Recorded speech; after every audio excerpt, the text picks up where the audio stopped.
Hi, Brendan Johnston here, and we're at Unbound Gravel in Emporia, Kansas.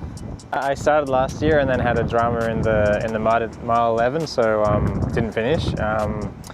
Yeah, so second attempt, but yeah, I'm feeling better this year about it.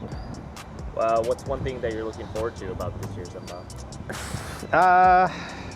That's a good question. I mean, I'm looking forward to being competitive in the later stages, I guess. Is there anything that you're dreading about it? Yeah, the mud's about to dump rain, so it's going to make it challenging like last year. But now I feel more prepared for that, and yeah, hopefully my setup's a bit more dialed, and yeah, it won't be much of a problem as it was last year. What's your strategy for pacing an effort as big as Unbound? I think the effort is really important to keep control of, but also you need to be in the front of the race. So I guess knowing when you have to use your energy and make that selection, and then yeah, conserve as much as you can from there. It's going to be a 10 or more hour day, I think, with the mud and this north route, so it's important to be very mindful of that. What's the longest ride that you've done in preparation for it? This year, probably only like an 8-hour ride. I mean, it's long, but it's I've had a lot of racing in the lead up, so I wasn't able to bank these huge weeks, but I feel good about it. I did some racing and then did one really solid week, and now we're here, so I feel kind of good and rested and not overdone, but I think I have it in me still. So, do you feel like there's extra pressure on you this year, personally, to kind of redeem last year's? I don't feel the pressure so much like that. I just feel more comfortable about it, just knowing what to expect, and a little bit more pressure maybe now that I've had some results and I typically would be ideally near the front. So, but yeah, that's just myself, and I want to be there anyway. So it's something I can handle. What's your headspace like during the race, and how do you kind of manage the ebb and flow of motivation for such a long time? Yeah, for sure, that's a challenge.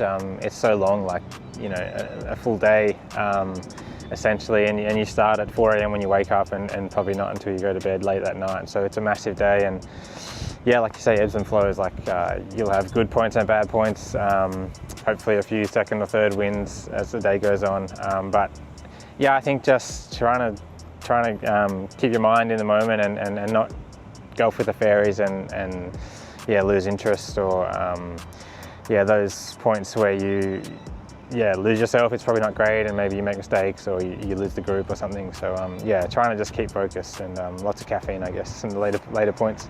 So like last year, you said you wanted to find your place kind of racing in the US after some results this year. Do you think you've done that, or how are you feeling this year? Yeah, I feel like my place is near the front, and that's really comfortable, knowing that.